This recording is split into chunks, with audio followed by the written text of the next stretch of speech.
आज है हमारा लेक्चर नंबर 2, जिसमें हमने मंडे है ना आज, तो हमने कहा था पहले 3 दिन हम वॉल्यूम 1 पढ़ेंगे और अगले 3 दिन हम वॉल्यूम 2 पढ़ेंगे। तो हम स्टार्ट करते हैं आज वॉल्यूम नंबर 1। वॉल्यूम नंबर 1 हमारा इंट्रोडक्शन टू बिजनेस का है, जिसमें हमने बिजनेस के बारे में पढ़ना है।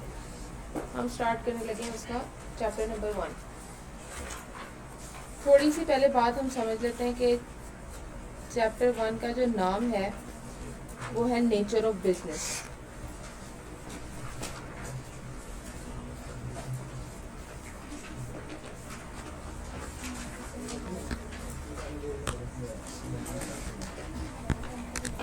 क्या नाम है चैप्टर नंबर 1 हम करने लगे हैं?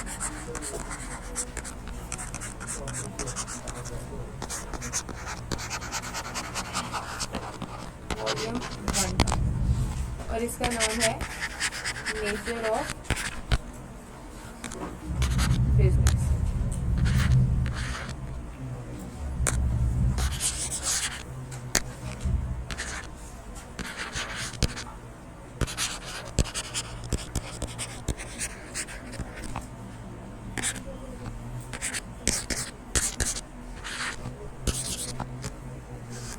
सबसे पहले मुझे बताओ बिजनेस क्या होता है।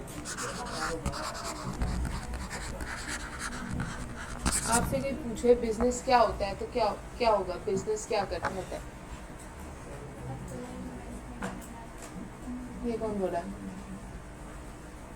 क्या नाम है? जैनब। अपनी इन्वेस्टमेंट करना बिजनेस होता है।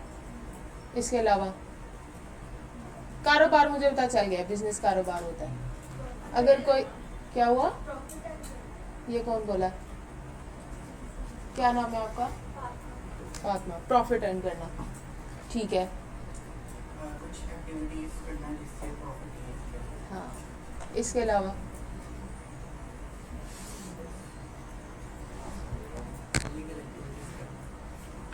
कहाँ से पढ़ा? बिजनेस कोई भी लीगल एक्टिविटी होती है। क्या हमने कहना है? Any legal activity. मतलब आप कानूनी तौर पे कोई भी एक्टिविटी परफॉर्म कर रहे हो जिसका मकसद प्रॉफिट अर्न करना होता है, वो बिजनेस होता है। जिसका मकसद प्रॉफिट अर्न करना हो वो बिजनेस होता है। Any legal activity purpose to earn profit, जिसका मकसद क्या होता है? प्रॉफिट अर्न करना, वो क्या कहलाता है हमारे पास? बिजनेस। अब बिजनेस ना आगे 2 तरीके का होता है। एक हमारे पास होता है profit organisation, profit oriented business, और एक होता है नॉन फॉर प्रॉफिट ऑर्गेनाइजेशन।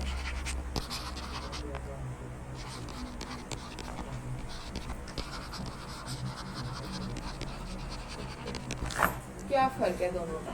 ये social welfare. Profit oriented business कौन से होते हैं?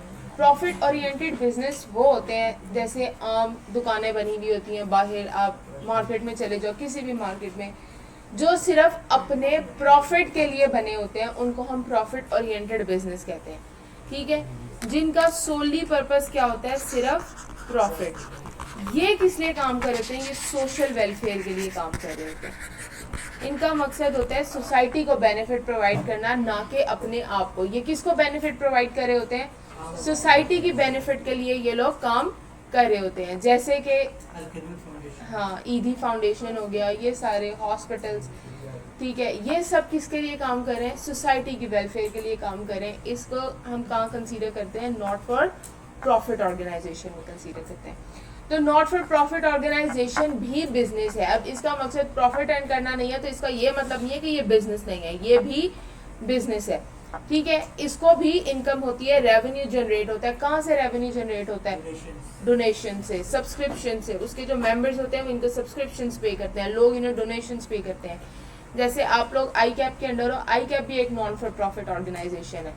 आई कैप हमारी डोनेशंस पे चलता है, सॉरी हमारी सब्सक्रिप्शन पे चलता है आई कैप। ठीक है, आई कैप हमसे हर साल सब्सक्रिप्शन लेता है। हाँ, अगर आप सब्सक्रिप्शन नहीं भरोगे तो आपको पेपर नहीं देने देता। ठीक है, ज़बरदस्ती आई कैप की। और कहने को आई कैप एनुअल सब्सक्रिप्शन लेता है, लेकिन हर अटेम्प्ट में वो सब्सक्रिप्शन ले लेता है हमसे, और हम मजबूर होते हैं आई कैप को सब्सक्रिप्शन पे करने पे। ठीक है, तो आई कैप भी एक नॉन फॉर प्रॉफिट ऑर्गेनाइजेशन है। अब business non for profit organisation की तो बात हम बाद में करते हैं, पहले हम आते हैं ये प्रॉफिट ओरिएंटेड बिजनेस से। प्रॉफिट ओरिएंटेड बिजनेस क्या चीज़ें सेल करता है तो उसको प्रॉफिट होता है। कोई गुड्स सेल कर रहा है ना, कोई भी गुड्स, किसी भी किस्म की चीज़ें, गुड्स, कमोडिटीज, कुछ ना कुछ सेल कर रहा होगा। ये सेल कर रहा है गुड्स। गुड्स भी आगे दो नेचर की होती हैं, दो एस्पेक्ट्स होते हैं गुड के। गुड्स भी दो एस्पेक्ट्स की होती है, एक होता है टेंजिबल एस्पेक्ट और दूसरा होता है इनटेंजिबल। टेंजिबल कौन सा होता है? जिसको हम देख सकते हैं, टच कर सकते हैं, महसूस कर सकते हैं, वो क्या होता है? टेंजिबल गुड होता है। जिसको हम देख सकते हैं, that can be seen, touch, कोई भी जिसकी फिजिकल अपीयरेंस है, जिस भी चीज की फिजिकल अपीयरेंस है, वो चीज क्या कहलाती है? टेंजिबल। अब आप पेन लेने गए हो, पेन की फिजिकल अपीयरेंस है। आप चेयर लेने गए हो, चेयर की फिजिकल अपीयरेंस है। आपने एसी खरीदा है, एसी की फिजिकल अपीयरेंस है। आप रिमोट खरीदने चले गए, फिजिकल अपीयरेंस है इन सब चीज़ों की। ये सब चीज़ें क्या कहलाती हैं? टेंजिबल, टेंजिबल गुड्स कहलाती हैं। फिर हम आते हैं इनटेंजिबल के ऊपर। इनटेंजिबल वो होती हैं जिनकी कोई फिजिकल अपीयरेंस नहीं होती, नो फिजिकल अपीयरेंस। कोई फिजिकल अपीयरेंस नहीं होती इनकी, जैसे कि कोई भी आपने सर्विस ले ली है। अब मैं आपको टीचिंग की सर्विस प्रोवाइड कर रही हूँ, तो क्या जो मैं बोल रही हूँ इस चीज़ की कोई फिजिकल अपीयरेंस है? इसको आप अपने पास स्टोर कर सकते हो? कर सकते हो? वो स्टोर करना क्या, उसको टच कर सकते हो उस रिकॉर्डिंग को? नहीं कर सकते ना। मैं कहती हूँ मैं बोल रही हूँ, अभी नहीं सुनते, हम शॉपर में पैक करके ले जाते हैं, घर जाके सुन लेंगे। क्या ये चीज़ पॉसिबल है? नहीं है ना, कि फिजिकल अपीयरेंस ही कोई नहीं। आप इस चीज़ को स्टोर नहीं कर सकते, अपने पास हेल्ड करके नहीं कर रख सकते। ठीक है, जैसे आपको डॉक्टर ने सर्विसेज दी, फिर बोलो डॉक्टर सर्विस दे रहा है, शॉपर में पैक करके घर ले जाता हूँ, घर जाके सुन लूँगा। क्या ये चीज़ पॉसिबल है? नहीं है ये चीज़ पॉसिबल। ठीक है, इसी तरह आप किसी लॉयर के पास चले गए हो, किसी कंसल्टेंट के पास चले गए हो, उससे आपने कोई सर्विसेज ले ली हैं। ये सब चीज़ें कौन सी हैं? ये इनटेंजिबल गुड्स कहलाती हैं। ये सब सर्विसेज हैं, ये गुड्स का इनटेंजिबल एस्पेक्ट है। बिजनेस क्या करता है? बिजनेस इन सब चीज़ों को सेल करके अपने लिए रेवेन्यू जनरेट करता है, उसमें से कॉस्ट माइनस करता है, उसके बाद उसको प्रॉफिट होता है। अब रेवेन्यू क्या होता है? क्या हमने चीज पढ़ी? रेवेन्यू क्या होता है? रेवेन्यू, कोई मुझे रेवेन्यू और प्रॉफिट में डिफरेंस बता सकता है? रेवेन्यू जितना बिजनेस अर्न करता है, और प्रॉफिट होता है जो उसके एक्सपेंस निकाल के, उसके एक्सपेंस निकाल के। अब देखो मेरी सेल्स हो रही हैं, ठीक है, मैंने सेल की हैं चीजें, ठीक है, मैंने चीजें क्या की हैं? सेल्स की हैं मैंने अपनी। अब मुझे एक बात बताओ, जब मैंने अपनी सेल्स की हैं, ठीक है, जितनी भी मैंने सेल्स की हैं, मेरी एक साल की लेट सपोज सेल हुई है 1 मिलियन की, ठीक है, मैंने 1 मिलियन की 10 लाख की सेल की है, ठीक है, मेरी ये तो मैं 10 मिलियन, चलो 10 मिलियन की मेरी सेल हुई है, 10 मिलियन की मैंने सेल की है। अब क्या ये 10 मिलियन सारे का सारा मेरा प्रॉफिट है? मेरे कोई एक्सपेंस हुए होंगे बिजनेस के, कोई मैंने रेंट पे किया होगा फैक्ट्री का, कोई मैंने बिजली का बिल पे किया होगा, कोई मैंने पानी का बिल पे किया होगा, कोई मैंने सैलरीज दी होंगी, कोई मैंने वेजेस पे की होंगी, ये मैंने खर्चे किए होंगे। ये मैं सारे खर्चे, इसमें से मैं कहती हूँ लेट सपोज मेरे ये खर्चे हो गए 6 लाख के या 6 मिलियन के खर्चे हो गए। 10 मिलियन रेवेन्यू था, 6 मिलियन के ये सारे एक्सपेंसेस हो गए। ये सारे एक्सपेंसेस मैंने इस 10 मिलियन में से माइनस करवा दिया, रिमेनिंग कितना बचा? 4 मिलियन, ठीक है, ये मेरा क्या है? प्रॉफिट है। जब मैं रेवेन्यू में से, रेवेन्यू होता है टोटल, जितना आपको अपनी चीजें सेल करके जनरेट हुआ है वो सारा क्या है? रेवेन्यू, ठीक है। उसके बाद उस रेवेन्यू में से मेरे जितने भी खर्चे हैं मैं वो माइनस करवाऊंगी, ठीक है, रेवेन्यू आ गया, रेवेन्यू में से मेरे जितने भी एक्सपेंसेस होंगे मैं वो माइनस करवाऊंगी। वो जो एक्सपेंसेस है वो कंपनी की कॉस्ट कहलाती है। क्या कहलाती है? कंपनी की कॉस्ट। रेवेन्यू में से कॉस्ट माइनस होगी, अगर कुछ बच गया तो प्रॉफिट, कुछ ना बचा तो लॉस। अगर कुछ बच गया तो प्रॉफिट, कुछ ना बचा तो लॉस हो जाएगा। तो हमने क्या कहना है कि कंपनी को रेवेन्यू होता है, रेवेन्यू में से कंपनी क्या माइनस करवाती है? कॉस्ट को, और कुछ बच गया तो प्रॉफिट, कुछ ना बचा तो लॉस हो जाता है कंपनी। उसके बाद सबसे इंपॉर्टेंट बात, जो बिजनेस होता है ना, बिजनेस किसी भी इकोनॉमी के लिए बहुत ज्यादा जरूरी है। क्यों जरूरी है? इसको ग्रो करने के लिए, तरक्की करने के लिए। क्यों? कैसे? बिजनेस किसी भी इकोनॉमी की इनकम के अंदर बहुत ज्यादा कंट्रीब्यूट करता है। किस तरह से कंट्रीब्यूट करता है? वो तो सैलरीड एम्प्लॉय बंदों से भी टैक्स लेती है गवर्नमेंट, रोजगार देती है लोगों को। इकोनॉमी में से अनएम्प्लॉयमेंट खत्म होती है। आप आज बिजनेस स्टार्ट करते हो, ठीक है, आपको और कुछ नहीं, 1 या 2 वर्कर्स की जरूरत पड़ेगी अपना बिजनेस सेटअप करने के लिए, ठीक है। वहां पे कंस्ट्रक्शन का काम आप करवा रहे हो, कोई आपने पेंट करवाया या कुछ भी करवाया, आपको उसके लिए भी वर्कर्स की जरूरत पड़ेगी।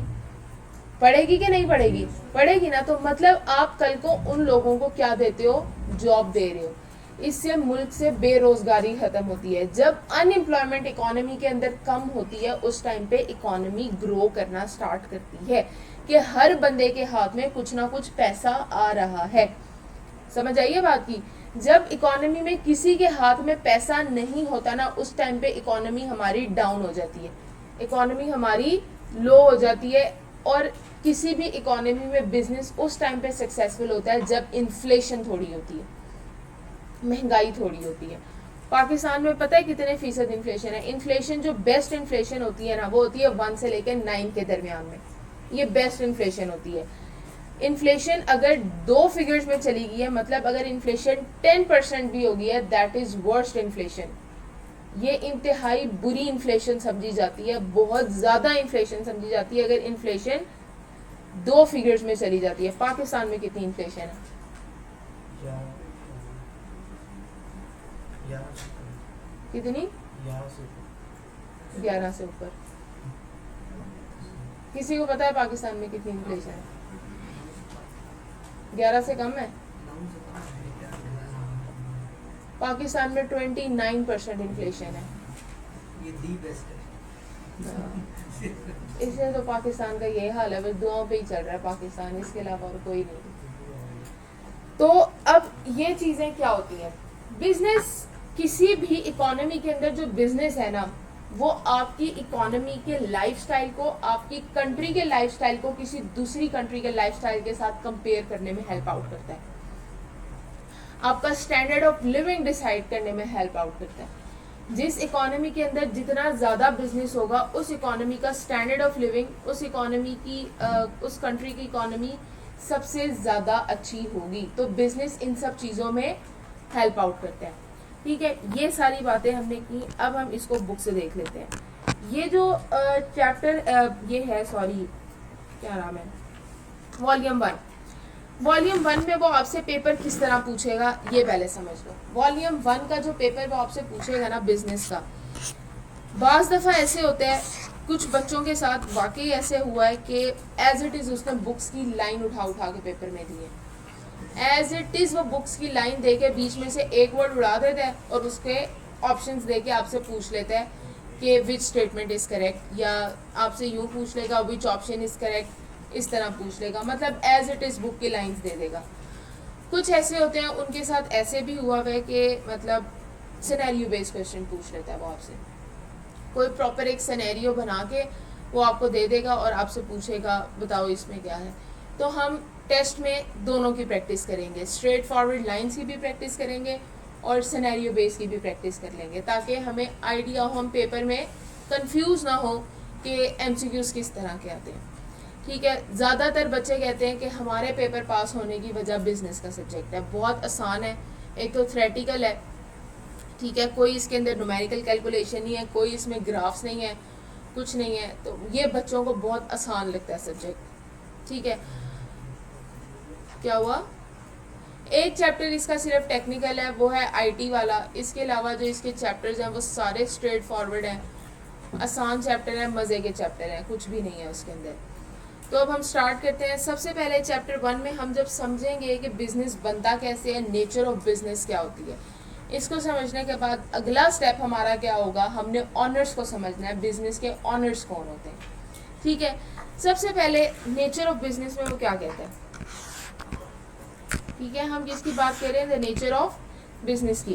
वो कहते हैं a business is an organisation that strives to earn profit. Business कोई भी ऑर्गेनाइजेशन होती है जो कोशिश करती रहती है, स्ट्राइव्स का मतलब क्या होता है, कोशिश करती रहती है, किसके लिए, टू अर्न प्रॉफिट, के वो प्रॉफिट अर्न कर ले। किस तरह प्रॉफिट अर्न करेगी, by providing goods and services desired bye its customer. जो उसके कस्टमर की ख्वाहिश है, जिस गुड की, जिस सर्विस की, वो अपने कस्टमर को प्रोवाइड करेगी, और उसका मकसद क्या होगा उन सब चीज़ों के पीछे, प्रॉफिट अर्न करना।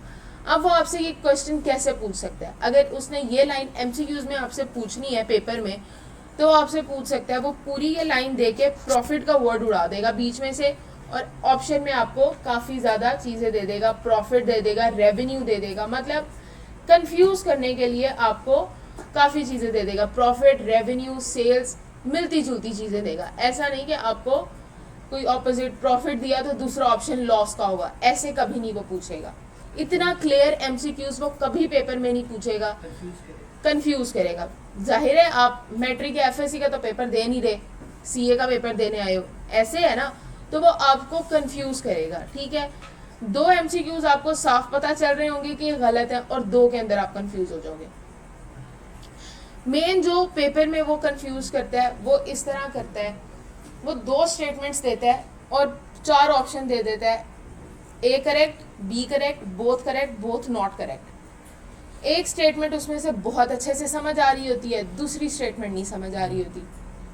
दूसरी स्टेटमेंट क्यों समझ नहीं आ रही होती, उसने लिखी वो भी बुक की लाइन होती है, उसमें अब हमें पूरी बुक में कितनी ज़्यादा लाइन्स है, आपको सारी लाइन्स रट सकती हैं, ना ही याद रह सकती हैं। ठीक है, हम तो कॉन्सेप्ट लेने के लिए बैठे ना यहाँ पे, वो किसी एक लाइन का हल्का सा वर्ड चेंज कर देगा जिससे पूरी डेफिनेशन चेंज हो जाएगी, और हमें पेपर में बैठ के यही समझ नहीं आ रही होती है कि इसने ये वर्ड सही लिखा है या नहीं लिखा, इस डिफाइन में ये वर्ड था या नहीं था। ज़्यादातर पेपर में वो इस तरह के एमसीक्यूज पूछते हैं। ठीक है, इसमें बच्चा कंफ्यूज हो जाता है। विच 2 स्टेटमेंट्स देके आपसे पूछेगा, ए करेक्ट, दूसरा ऑप्शन बी करेक्ट, तीसरा बोथ करेक्ट, चौथा बोथ नॉट करेक्ट। तो इस तरह के एमसीक्यूज में दिमाग को हाजिर नाजिर रखते हुए जो है वो चीज़ को सॉल्व करना है आपने। ठीक है, दूसरा वो बिजनेस के जो आपसे पूछता है वो ट्रू फॉल्स पूछता है। ठीक है, स्टेटमेंट देके आपसे पूछेगा ट्रू या फॉल्स। ठीक है, ये आपने बताना है उसको। तो हम प्रैक्टिस करेंगे हर किस्म के क्वेश्चन की। टेस्ट में आपको हर तरह का, हर पॉसिबल क्वेश्चन जो आ सकता है वो आपको मैं टेस्ट के अंदर दूंगी कि इस तरीके से वो आपसे एमसीक्यूज पूछ सकता है पेपर के अंदर। ठीक है, लास्टली आप लोगों ने क्या करना है, जब सेशन ख़त्म होगा मैंने कहा मैं आपको प्रैक्टिस किट दूंगी, वो आप सब ने पेपर में अच्छे से समझ के करके जानी है, हर एक बच्चे ने। ठीक है, उसके बगैर कोई बच्चा पेपर में नहीं जाएगा। ठीक है, वो बहुत हेल्प आउट करती है पेपर पास करने में। उसके बगैर मतलब बच्चा वो किट ही अच्छे से समझ के कर ले तो पेपर पास हो जाता है। जिसमें अगर जो पीछे वो कर ले वो भी ठीक है, वो करने ही करने हैं, ठीक नहीं है, वो करने ही करने हैं, हर हाल में करने हैं, वो आपकी प्रैक्टिस के लिए है, उसके बगैर कुछ नहीं होना। ठीक है, किट में एमसीक्यूज होंगे कोई 2000-3000 के करीब एमसीक्यूज। वो किट में एमसीक्यूज इस तरह ये है कि हर चैप्टर में से मैक्सिमम जितने पॉसिबल एमसीक्यूज बनते हैं वो बना दिए गए हैं, उससे बाहर कोई एमसीक्यूज नहीं बनता, मतलब उसके अंदर हर लाइन का एमसीक्यूज है। अच्छा, मार्केट में ना बिजनेस की एक असाइनमेंट बहुत मशहूर है सर तारिक तोनियो की, वो असाइनमेंट कोई बच्चा नहीं करेगा, किसी बच्चे ने वो असाइनमेंट नहीं करनी, इंतहाई बेकार असाइनमेंट है। ठीक है, अब उस असाइनमेंट में क्या है कि सर ने ना क्या किया हुआ है, हर एक लाइन का एमसीक्यूज बना दिया है। ठीक है, हर एक लाइन का एमसीक्यूज, मतलब सर ने एज इट इज बुक की लाइंस उठा के वो एमसीक्यूज में, वो तकरीबन 7-8 हज़ार के करीब वो एमसीक्यूज हैं। ठीक है, जब मैंने इसका पेपर दिया था ना, मैंने कोई 7 दिन लगा के वो किट पूरी सॉल्व की थी, लेकिन उसका कोई फ़ायदा नहीं होता, कोई फ़ायदा नहीं है उस किट का, वो किट किसी ने सॉल्व नहीं करनी। इसकी एक किट है मार्केट में, ठीक है, और मैं बच्चों को भी वहीं देती हूँ, मैंने खुद भी उससे तैयारी की थी, तो आप लोग को भी मैं वहीं प्रोवाइड करूँगी, आप लोग भी उससे तैयारी करोगे, ठीक है। जो मैंने एमसीक्यूज जिस टाइम पे मैंने पेपर दिया था आज से 3 साल पहले, ठीक है, अभी भी पेपर उसी तरह का ही आता है, पेपर में कोई चेंजेस नहीं आई। क्यों नहीं आई? क्योंकि अब आपको मैंने उस दिन भी बताया था कि इतने सारे पेपर्स होते हैं, इतने ज़्यादा पेपर होते हैं, तो कितने ही कोई एमसीक्यूज बना लेंगे। तो पीआरसी में ये होता है, मोस्टली एमसीक्यूज रिपीट होते रहते हैं, जो पास्ट में आए हैं वही एमसीक्यूज, तो जो किट आपको दी जाएगी उसी में से ही एमसीक्यूज आते हैं, उससे बाहर एमसीक्यूज नहीं आते। स्कीम न्यू आने का मतलब ये नहीं है कि आपका सब्जेक्ट चेंज हो गया, स्कीम न्यू आने से चीज़ें कम हुई हैं सिलेबस में, सिलेबस वही है सारा, बल्कि चीज़ें कम हुई हैं। उल्टा हुआ ये है कि मतलब पहले ये बिजनेस का और इकोनॉमिक्स का सब्जेक्ट अलहदा होता था, ये बिजनेस हमारा सब्जेक्ट होता था पीआरसी 1 और इकोनॉमिक्स का सब्जेक्ट था पीआरसी 3, ठीक है, ये अलहदा अलहदा सब्जेक्ट थे। तब 5 पेपर्स थे, तब बिजनेस के चैप्टर भी 12 होते थे, अब कितने हो गए? 8 चैप्टर हो गए, 4 चैप्टर निकल गए बिजनेस के। इकोनॉमिक्स के तब हमारे चैप्टर थे, इकोनॉमिक्स का उसने कोई खासा सिलेबस कम नहीं किया, उसने चैप्टर्स के बीच में से ही कुछ कुछ चीज़ें निकाल दी हैं, लेकिन इसका अच्छा खासा कम किया बिजनेस का। ठीक है, तो थोड़ा सा समझ आया कि पेपर में एमसीक्यूज किस तरह का आएगा, ठीक है। तो कंफ्यूज नहीं होना, हम तैयारी हर तरीके की करेंगे, एंड पे जाते हुए आपको पेपर में बैठ के मसला कोई नहीं होगा, पेपर बहुत आसानी से पास हो जाता है, बस थोड़ी सी एफर्ट्स करनी है, थोड़ी सी एफर्ट्स, ठीक है। अब वो आगे कहता है businesses meet consumer needs by providing house hold essentials, clothing, medical care, transportation, banking, communication and many other goods and services. Business किस लिए बनते हैं?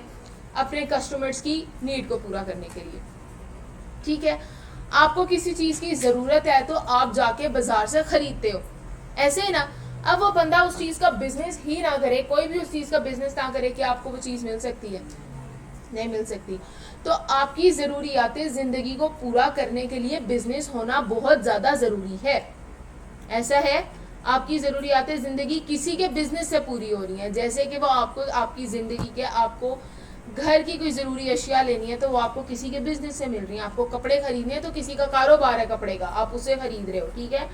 आपको मेडिकल की सर्विसेज चाहिए तो हॉस्पिटल कोई बिजनेस कर रहा है, कोई एक बंदा हॉस्पिटल चला रहा है तो वो उसका बिजनेस है, तो वहाँ से आपको सर्विसेज मिल रही हैं। आपको ट्रांसपोर्टेशन की सर्विस चाहिए, आपने ट्रेवल करना है, आप बस के थ्रू जाते हो, आप बाय एयर जाते हो, ठीक है, तो वो किसी का बिजनेस है।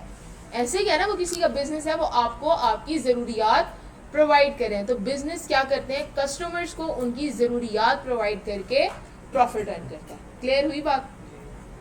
इसके बाद goods are tangible items. Goods क्या होती हैं? टेंजिबल आइटम्स होती हैं जिसको हम अपने पास हेल्ड भी कर सकते हैं, उसको हम टच भी कर सकते हैं, संभाल के भी रख सकते हैं, उसको बना भी सकते हैं और उसको फर्दर बेच भी सकते हैं, ठीक है। सच एज लैपटॉप्स, उसने लैपटॉप की बात की, इतनी सारी चीज़ें हैं, वॉच हो गई, ये रिमोट हो गया, मैंने कहा मोबाइल फ़ोन्स हो गए, पेन हो गए, ये सब चीज़ें क्या है? टेंजिबल गुड्स हैं। फिर उसने कहा services, services are intangible offerings. Services क्या होती हैं बच्चों?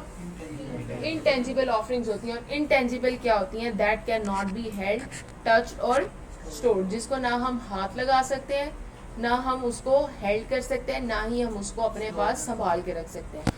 एग्जाम्पल्स इंक्लूड फिजिशियंस, कोई भी फिजिशियन, कोई भी lawyer, hair stylist, car washes, airlines, ये सब क्या है? सर्विसेज हैं। आपने जहाज़ का सफ़र करना है तो क्या कहोगे?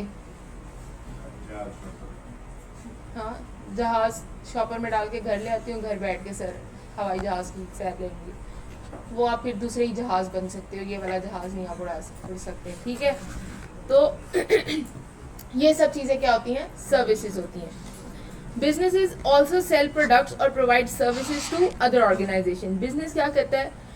वो कहता है बिजनेस चीज़ें और सर्विसेज किसी दूसरे बिजनेस को भी सेल करता है। अब ये क्या मतलब है? देखो, बिजनेस, मैं एक मैन्युफैक्चरर हूँ, लेट सपोज मैंने टेबलें बनानी है, चेयर्स बनानी है, बेड्स बनाती हूँ, मैं एक मैन्युफैक्चरर हूँ, ये चीज़ें बनाती हूँ।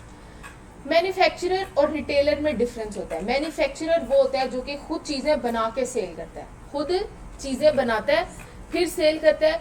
रिटेलर वो होता है जो बनी बनाई चीज देता है और उसको सेल करता है without any manufacturing, without any modification.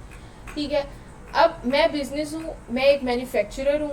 ठीक है, हम इधर से ईमान की बात कर लेते हैं। ईमान जो है रिटेलर है। ठीक है, मैंने टेबल बनाई, मैंने चेयर बनाई, मैंने आगे ईमान को बेच दी। ईमान का भी तो बिजनेस है ना, वो आगे मजीद सेल करती है एंड कंज्यूमर्स को। तो मैं एक बिजनेस हूँ, मैंने दूसरे बिजनेस को चीजें सेल की हैं। तो कहता है एक बिजनेस किसी दूसरे बिजनेस को भी चीजें सेल कर सकता है। मैं मेडिकल इक्विपमेंट बनाती हूँ, मैंने वो सारे मेडिकल इक्विपमेंट्स एक हॉस्पिटल को सेल कर दी हैं। तो मैं एक बिजनेस हूँ, मैंने किसी दूसरे बिजनेस को चीजें सेल की हैं। मेडिकल इक्विपमेंट्स किसी दूसरे हॉस्पिटल को जब सेल की हैं तो वो हॉस्पिटल भी तो बिजनेस है ना। तो मैंने एक बिजनेस ने किसी दूसरे बिजनेस को भी चीजें सेल की हैं, तो ऐसा भी हो सकता है। तो क्या कहते हैं, business also sell production provide services to other organisation. Business products और सर्विसेज किसी दूसरी ऑर्गेनाइजेशन को भी सेल कर सकता है, such as hospitals, retailers and governments by supplying machinery, goods for resale, computers and thousands of other items। क्या हम हॉस्पिटल को चीजें सेल कर सकते हैं, रिटेलर्स को सेल कर सकते हैं फॉर रीसेल पर्पस। रिटेलर बनी बनाई चीज लेता है without any manufacturing, without any modification, आगे सेल करता है उनको। ठीक है, हम गवर्नमेंट को चीजें सेल करते हैं, गवर्नमेंट आगे लोगों को चीजें सेल करती है। समझ आ गई।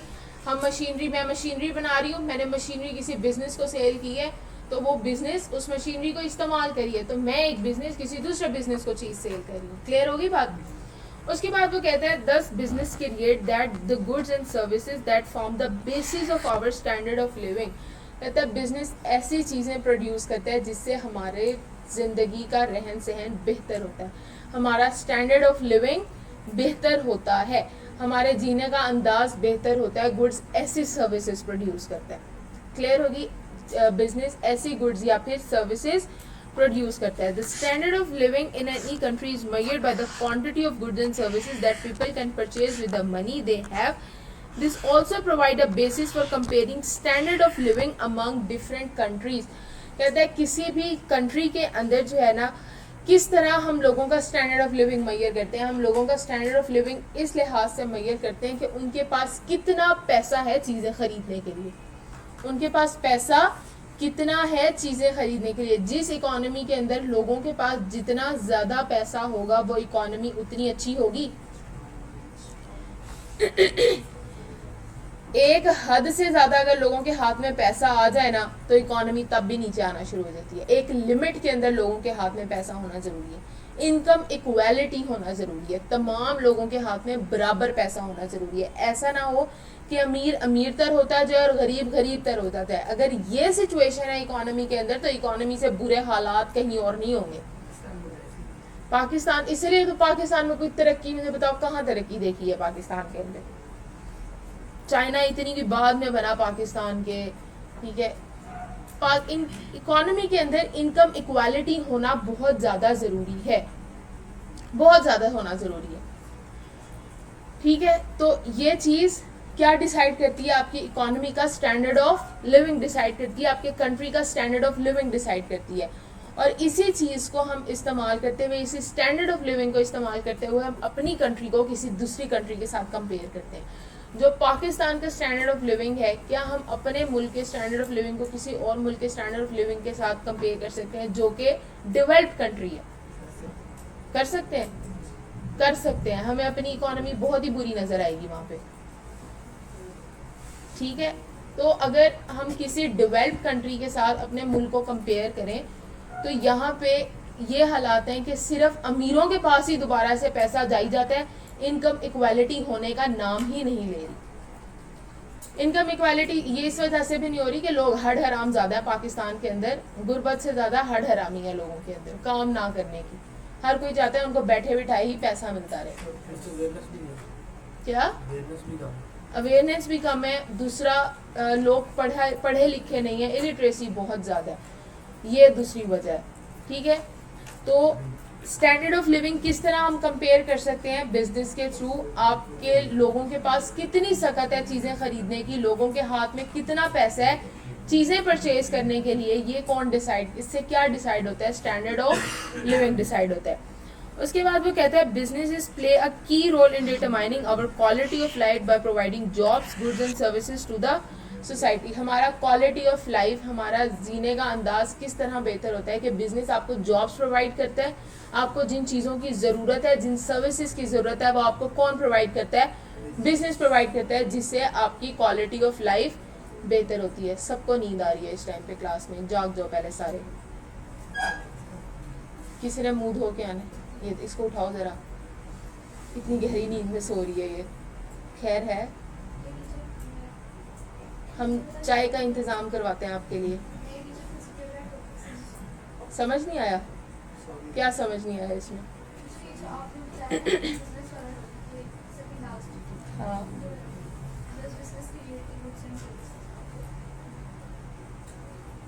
कहता है बिजनेस एक ऐसी चीज़ें बनाता है जिससे आपकी स्टैंडर्ड्स ऑफ लिविंग, आपके जीने का अंदाज बेहतर होता है।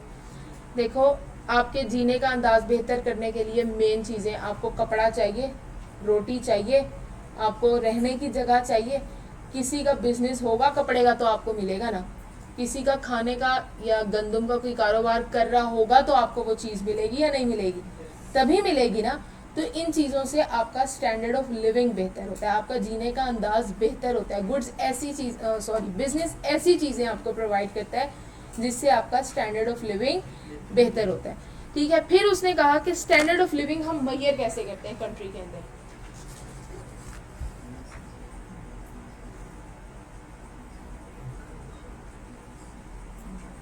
मैं बताऊं?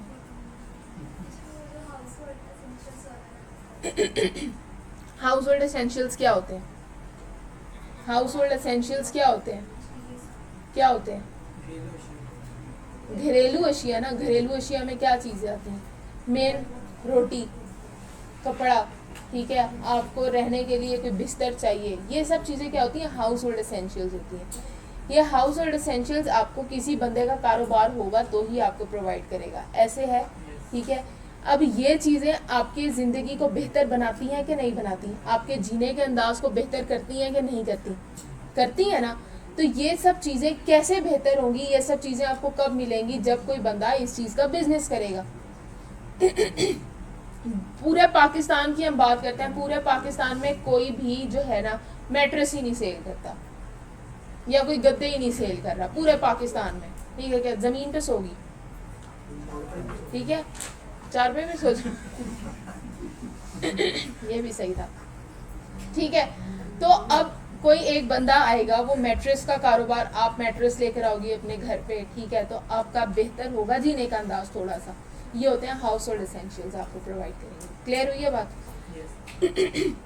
उसके बाद वो कहता है businesses play a key role in determining our quality of life by providing. हमारी क्वालिटी ऑफ लाइफ बेहतर किस तरह होती है कि बिजनेस आपको क्या प्रोवाइड करता है? जॉब्स प्रोवाइड करता है, आपको जो चीज़ों की ज़रूरत है, जिन चीज़ सर्विसेज की ज़रूरत है, वो आपको प्रोवाइड करता है।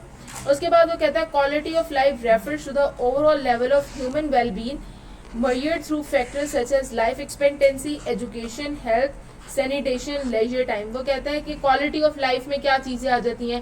क्वालिटी ऑफ लाइफ में चीज़ें आ जाती हैं कि आप अपनी ज़िंदगी को किस तरह गुजारते हो, अपने फारिग वक्त को कहाँ पे लगाते हो, ठीक है, आप अपनी ज़िंदगी में क्या क्या काम करते हो, आपकी क्या एक्सपेक्टेशंस है, उनको अचीव करने के लिए आप क्या क्या हरकतें करते हो। ठीक है, अब जैसे अब आपकी कोई एक्सपेक्टेशंस होगी अपनी ज़िंदगी से, कोई आपके एम होंगे कि हम कल को चार्टर्ड अकाउंटेंट्स बनेंगे, तो आप लोगों ने कुएं में छलांग लगा दी है सबने। ठीक है, तो कुएं में छलांग लगाना आसान होता है, कुएं से बाहर निकलना मुश्किल होता है, और उसके लिए बहुत ज़्यादा एफर्ट्स करनी पड़ती हैं। नहीं नहीं, लोग जिंदा भी निकल आते हैं, ऐसी बात नहीं है। कुछ होते हैं जो निकल आते हैं जिंदा, कुछ। ठीक है, और जो कुछ लोग होते हैं उनसे पूछना उन्होंने कितना रगड़ा खाया होगा। ठीक है, अगर आप अपनी मैंने कितना रगड़ा खाया है। मैं जब कैफ में थी और मैं जब कैफ के पेपर्स देने थे ना, आखिरी 2 महीने के अंदर मैंने अपनी कैफ की किसी अटेम्प्ट में 2 घंटे या 3 घंटे से ज़्यादा नहीं सोई होंगी। मैं 20-20 घंटे पढ़ती थी, मुसलसल 20-20 घंटे मैं इतना पढ़ी हूँ। मैं दिन में 4-4 दफ़ा कॉफ़ी पीती थी अपनी नींद उड़ाने के लिए। ये जो मेरे मुंह का हाल है ना इस टाइम पे दानों से भरा हुआ, ये सिर्फ इस वजह से है कि अभी मेरी रीसेंट अटेम्प्ट गुजरी है जून की और मैंने आखिरी 2 महीने दिन में 5-5 दफ़ा ब्लैक कॉफ़ी पी है, सिर्फ इसलिए कि मुझे नींद ना आए। मैं रात को 10 बजे से 1 बजे से ज़्यादा कभी भी नहीं सोई पिछले 2, अब मेरी रूटीन दोबारा वैसी हो गई है क्योंकि मेरे सितंबर में दोबारा पेपर्स हैं। तो कुछ पाने के लिए कुछ खोना पड़ता है और सीए में तो बहुत कुछ खोना पड़ता है पेपर्स पास करने के लिए। ठीक है, जो सुन के आए हो कि सीए मुश्किल है, सीए वाकई ही मुश्किल है। ठीक है, ऐसे कोई खाला जी का वाड़ा नहीं है कि आओ और चले जाओ, नहीं, बहुत बहुत मेहनत करनी पड़ती है, बहुत ज़्यादा। अभी जो हॉस्टलों में नए नए आए हैं ना, अभी बस ये अगस्त में अटेम्प्ट आने दो कैफ की, देखना तुम लोग बच्चों का हाल देखना। कभी उठो, आप हॉस्टल में हो ना सावीर, आज आप भी आ जाओगी ईमान, सुबह 4 बजे उठना या 3 बजे उठना, अपने कमरे के बाहर सिर्फ हाल देखना कैफ वालों का। वो बेचारे ज़मीन पे लेटे पड़े हैं, उनको समझ नहीं आ रहा हम सोए हम पढ़े, कोई हाल नहीं है बच्चों का, कैफ वालों का। ठीक है, तो उसके बाद वो कहता है building a high quality of life is a combined efforts of businesses, government and non for profit organisation. वो कहता है अपनी ज़िंदगी जो है लोगों की बेहतर करने के लिए हाई क्वालिटी डेवलप करने, सिर्फ बिजनेस का हाथ नहीं है, गवर्नमेंट का भी हाथ है, नॉन फॉर प्रॉफिट ऑर्गेनाइजेशंस का भी हाथ है। देखो गवर्नमेंट का किस तरह हाथ हो सकता है इसके अंदर। इकोनॉमी के अंदर इन्फ्लेशन रेट ऑफ इंटरेस्ट कौन डिसाइड करता है? गवर्नमेंट। जितना ज़्यादा बेहतर रेट ऑफ इंटरेस्ट होगा, जितनी ज़्यादा अच्छी इन्फ्लेशन होगी। किसी भी इकोनॉमी के लिए ऐसा नहीं है कि इन्फ्लेशन ना हो, इन्फ्लेशन होना बहुत ज़्यादा ज़रूरी है, डिफ्लेशन भी अच्छी नहीं होती। तो जितनी अच्छी नॉर्मल इन्फ्लेशन होगी बिजनेस के लिए, उतनी अपॉर्चुनिटी होगी ग्रो करने के लिए। जितना लोअर रेट ऑफ इंटरेस्ट होगा बिजनेस के लिए, उतनी अपॉर्चुनिटी होगी ग्रो करने के लिए।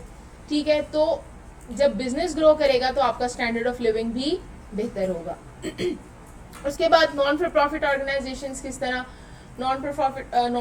ऑर्गेनाइजेशंस किस तरह कंट्रीब्यूट करती हैं आपकी लाइफ के अंदर, कि आपको सर्विसेज इस तरह की प्रोवाइड करती हैं। जैसे हमने कहा कि ये ईदी सेंटर्स हैं या जो ये हॉस्पिटल्स बने हुए हैं, ये सारे क्या है, नॉन फॉर प्रॉफिट ऑर्गेनाइजेशंस हैं। तो जो हॉस्पिटल्स हैं वो आपको सर्विसेज प्रोवाइड कर रहे हैं। किस तरह की सर्विसेज प्रोवाइड कर रहे हैं? आपको बेहतर हेल्थ प्रोवाइड करते हैं, जिससे आपकी क्वालिटी ऑफ लाइफ बेहतर होती है, आपका स्टैंडर्ड ऑफ लिविंग बेहतर होता है। ठीक है, तो ये सब कंट्रीब्यूट करें आपकी क्वालिटी ऑफ लाइफ को बेहतर बनाने के लिए। उसके बाद different regions and countries are rank and compared basis on this quality of life और स्टैंडर्ड। वो कहते हैं इन क्वालिटी ऑफ लाइफ और स्टैंडर्ड्स को मद्देनजर रखते हुए कंट्रीज को रैंक किया जाता है। रैंक करने का क्या मतलब होता है? तरतीब दिया जाता है कि कौन सा कंट्री नंबर 1 पे है, फिर उसके बाद किस तरह। पाकिस्तान का कौन सा नंबर होगा? 300 तो कंट्रीज भी नहीं है दुनिया में। 186। चलो, अभी वो कहते हैं the profitability of business is measured by key factors such as revenue, cost and profit. इनकी बेस पे मेजर किया जाता है। रेवेन्यू क्या होता है? Is the money a company earns from selling goods और providing services to the customer. जितनी चीजें वो सेल करता है, जितनी सर्विसेज वो प्रोवाइड करता है, उसको हम क्या कहते हैं? रेवेन्यू कहते हैं। कॉस्ट क्या होता है? Cost are the expenses a company incurs from rent, for rent, salary, सारे एक्सपेंस जिसमें रेंट आ जाता है, सैलरीज आ जाती हैं, सप्लाईज आ जाती हैं। सप्लाईज क्या होता है? जो आप रॉ मटेरियल खरीदते हो अपना, उसको सप्लाईज कहते हैं। ठीक है, मैंने अगर ये टेबल मैन्युफैक्चर करनी है तो इसके लिए मैंने लकड़ी खरीदी होगी। ठीक है, इसके लिए मैंने कील खरीदे होंगे, इसके लिए मैंने पेंट खरीदा होगा। तो ये सब क्या है? मेरा रॉ मटेरियल है। सप्लाईज को हम क्या कहते हैं? Raw material. ट्रांसपोर्टेशन, चीज बना लिया आपने, फैक्ट्री में चीज प्रोड्यूस हो गई, उसको वेयर हाउस तक ले जाने के लिए आपकी कोई ट्रांसपोर्टेशन कॉस्ट आएगी, वो ट्रांसपोर्टेशन होगी। And many other items related to creating and selling goods and services, और बहुत सारी और चीजें जो खर्चा हमारा होता है चीज को बनाने पे और चीज को बेचने पे, जिस भी किस्म का खर्चा होगा वो सारी क्या कहलाती है? हमारी कॉस्ट कहलाती है। If money remains after covering all the, for example, some of the Microsoft Office cost in developing its software includes salaries, facilities and advertising। वो कहता है कि अगर आपने कोई Microsoft Office या कोई बना लिया, सॉफ्टवेयर बना लिया, ठीक है, उस पर आपने कोई भी वर्कर लगाया होगा, उसको सैलरीज पे की होंगी, आपने उस सॉफ्टवेयर की एडवर्टीजमेंट की होगी, उस पर जितने भी खर्चे हैं वो सारे क्या कहलाएगी? आपकी कॉस्ट कहलाएगी। उसके बाद वो कहता है अगर कॉस्ट पूरी करने के बाद कोई पैसा बच जाता है दैट इज प्रॉफिट, और अगर कोई पैसा नहीं बचता तो फिर क्या हो जाएगा आपको loss. If money remains after covering all the cost the company earns profit, अगर कॉस्ट पूरी करने के बाद कोई पैसा बच गया तो कंपनी को प्रॉफिट हो जाएगा।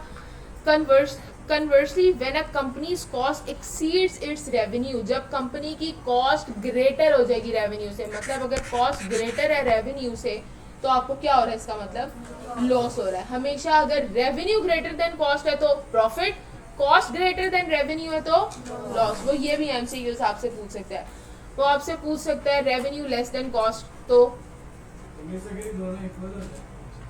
ब्रेक इवन, इसको कहते हैं ब्रेक इवन पॉइंट, जहाँ पे आपको ना तो कोई लॉस हो रहा है ना ही प्रॉफिट हो रहा है। इस पॉइंट को क्या कहते हैं हम, ब्रेक इवन पॉइंट, कौन सा पॉइंट? ब्रेक इवन, इस पॉइंट को हम कहते हैं break even point. Break even point वो होता है जहाँ पे आपका एक्सपेंस बराबर हो जाता है आपके रेवेन्यू के, ना तो आपको लॉस हो रहा है ना ही आपको प्रॉफिट हो रहा है। क्या मैंने बात की, मैंने आप लोगों से पूछा है revenue less than cost profit है या लॉस, ये प्रॉफिट वाला कौन था? चलो ज़ैनब अब जवाब दो, कैसे प्रॉफिट? रेवेन्यू थोड़ा है, प्रॉफिट कॉस्ट ज्यादा है, तो लॉस होगा ना या प्रॉफिट होगा? इसके हाँ उल्टा हिसाब चलता है। There is always a risk of loss, business में हमेशा लॉस का खतरा होता ही होता है। अक्सर लोग तो बिजनेस इसीलिए भी नहीं करते कि लॉस हो जाएगा, तो ये बात याद रखना। रिस्क लोगे तभी प्रॉफिट होगा, रिस्क लोगे तो ही प्रॉफिट होगा, रिस्क ही नहीं ले रहे बिजनेस का तो प्रॉफिट कहाँ से होगा? तो ये सबसे इंपॉर्टेंट इक्वेशन है हमारी बुक की, higher the risk higher the chance of profit. जितना ज्यादा रिस्क लोगे उतना ज्यादा चांस है प्रॉफिट होने का, ठीक है? तो रिस्क तो होता है बिजनेस के अंदर लॉस का। क्या रिस्क होता है कि बिजनेस अपने गोल्स को अचीव ना कर सके, ठीक है, अपने रिसोर्सेज को एफिशिएंटली यूटिलाइज ना कर सके, इनएफिशिएंट यूज हो जाए रिसोर्सेज का। एफिशिएंटली यूटिलाइज का मतलब क्या है, प्रॉपर तरीके से वो अपने रिसोर्सेज को यूटिलाइज ना कर पाए, उनको इस्तेमाल ना कर पाए। Also ineffective business strategies in responding to market competition, और उनकी बिजनेस स्ट्रेटजीज इंतहाई फजूल हो कि जो मार्केट में कंपटीशन चल रहा है, जो आपके कंपेटिटर्स बैठे हैं, आप उनको कम्पीट ही ना कर पाओ। आपकी स्ट्रेटजीज इतनी बेकार आपने बनाई है, इतनी इनएफिशिएंट स्ट्रेटजीज बना ली हैं आपने कि आप अपने कंपेटिटर को कम्पीट ही नहीं कर पा रहे हो, उसको किसी तरह बीट करना तो दूर की बात है, आप उसके मुकाबले में ही नहीं आ पा रहे कि उसकी मंथ की सेल 10-10 हज़ार यूनिट की और आपकी सिर्फ 100 यूनिट की सेल हो रही है। क्या आपका और आपके उसका भी कंपेटिटर का कोई मुकाबला है? नहीं है कोई मुकाबला, ठीक है? फिर वो कहते हैं when a company such as Microsoft uses its resources intelligently it can increase its sales, hold cost down and earn a profit. वो कहता है जब भी कोई भी कंपनी, उसने माइक्रोसॉफ्ट का नाम ले लिया, कोई भी बिजनेस जब भी अपने रिसोर्सेज को एफिशिएंटली यूटिलाइज करता है ना, ठीक है, उनको प्रॉपर तरीके से यूटिलाइज करता है, उससे उसकी सेल्स भी ज़्यादा होती हैं, दूसरा उसकी कॉस्ट भी कम होती है। देखो अगर हम कोई चीज़ बना रहे हैं ना, कोई चीज़ बनाने में हमारा लॉस होता ही होता है, थोड़ा बहुत चीज़ बनाने में लॉस, कोई चीज़ ज़ाया हो ही जाती है। अगर मैंने ये टेबल बनाई है तो मैंने इस टेबल में जो लकड़ी इस्तेमाल की है, मेरी कुछ ना कुछ लकड़ी ज़ाया हुई ही होगी, ठीक है? अगर मैं उस लकड़ी को एफिशिएंटली इस्तेमाल करने की कोशिश करूं, मैं उस चीज़ को, जो मेरी जितनी लकड़ी ज़ाया हो रही है, अगर मेरी 50% लकड़ी ज़ाया हो रही है तो मैं इस तरह उसको यूटिलाइज करूं कि मेरा जो ये लॉस है ये 50% से 25% पे आ जाए, ठीक है? तो मेरी चीज़ें बनना, प्रोडक्शन मेरी ज़्यादा हो जाएगी। जब मेरी प्रोडक्शन ज़्यादा होगी मेरी सेल भी ज़्यादा होगी, ठीक है? दूसरा, जो मैं चीज़ 50% लॉस कर रही थी, अब वो मैं 25% लॉस कर रही हूँ, तो मेरी कॉस्ट कम होगी ना, मेरी कॉस्ट कम। जब मेरी कॉस्ट कम होगी तो मेरा प्रॉफिट ऑटोमेटिकली हाई हो जाएगा। तो प्रॉफिट हाई करने के दो तरीके होते हैं, या तो आप अपनी सेल ज़्यादा कर लो या तो आप अपनी कॉस्ट कम कर लो। कॉस्ट कम करना बिजनेस के हाथ में होता है, कॉस्ट कम करना बिजनेस के हाथ में होता है। अगर बिजनेस कॉस्ट कम कर ले तो उसका प्रॉफिट हाई हो सकता है। और कॉस्ट कैसे कम होती है? जब आप अपने रिसोर्सेज को एफिशिएंटली और इफेक्टिवली यूटिलाइज करोगे। क्लियर हुई है बात? ये फिर वो कहते हैं not all companies earn profit, तमाम बिजनेस प्रॉफिट अर्न नहीं करनी, but there is a inherent risk of being in the business. Inherent risk क्या होता है? इनहेरेंट का क्या मतलब होता है? विरासत में, बिजनेस में विरासत में ये एक रिस्क होता है। शुरू से बिजनेस जिस दिन से आप स्टार्ट करते हो ना, उसी टाइम से ही बिजनेस में रिस्क होता है कि हो सकता है हमें लॉस हो जाए, हो सकता है हमारा बिजनेस ना चले। लेकिन अगर आप रिस्क ही नहीं लोगे तो कैसे बिजनेस चलेगा? मतलब अगर बिजनेस में क्या है, आपने पैसा इन्वेस्ट करना है ना सारे का सारा, और रिस्क क्या है कि ये पैसा हमारा डूब जाएगा, हमें प्रॉफिट ही नहीं होगा, हमारा बिजनेस चलेगा नहीं, यही रिस्क है ना बिजनेस के अंदर। तो आप जब रिस्क ही नहीं लोगे, आप पैसा ही इन्वेस्ट नहीं करोगे, क्या किसी सूरत कोई चांस बनेगा प्रॉफिट अर्न करने का? नहीं बनेगा। तो जितना ज्यादा रिस्क होगा उतना ज्यादा चांस होगा प्रॉफिट अर्न करने का। लॉस का भी चांस उतना नहीं, वो लिखा देखो प्रॉफिट का चांस तो बनेगा ही तब जब आप रिस्क लोगे। लॉस का तो है ही है रिस्क, वो तो डिपेंड ही नहीं कर रहा, आप इन्वेस्टमेंट करो आप इन्वेस्टमेंट ना करो, लॉस का तो रिस्क है ही है पड़ा। ठीक है, आप इन्वेस्टमेंट कर ही इसलिए नहीं रहे कि मुझे लॉस हो जाएगा। ठीक है, आप तो ये सोच ही नहीं रहे ना, प्रॉफिट का तो आपने सोचा ही नहीं दूर दूर तक। आप क्या सोच रहे हो कि मुझे लॉस ना हो जाए, मैं इसलिए इन्वेस्टमेंट ही नहीं करता। रिस्क लोगे तो प्रॉफिट का चांस होगा, अदरवाइज प्रॉफिट का चांस होगा ही नहीं। लॉस का तो वैसे चांस है। समझ आ गई? तो फिर वो कहता है कि there is a direct relationship between risk and profit. Risk and profit के दरमियान डायरेक्ट रिलेशनशिप है। ये बहुत इंपॉर्टेंट एमसीक्यूज है, इसने फ्रीक्वेंटली पेपर में पूछा है ये एमसीक्यूज कि रिस्क और प्रॉफिट में क्या रिलेशनशिप है। रिस्क और प्रॉफिट में डायरेक्ट रिलेशनशिप है। The greater the risk the greater the potential of profit. जितना ज्यादा रिस्क होगा, प्रॉफिट अर्न करने का पोटेंशियल, प्रॉफिट अर्न करने का चांस उतना ही ज्यादा होगा। क्लियर होगी यहाँ तक बात? किसी को कोई बात समझ ना आई हो इसमें? क्लियर है सबको? मैंने कल पहले क्लास में आते ये सारी बात सुननी है, उसके बाद हम आगे पढ़ेंगे। ठीक है, किसी का कोई सवाल?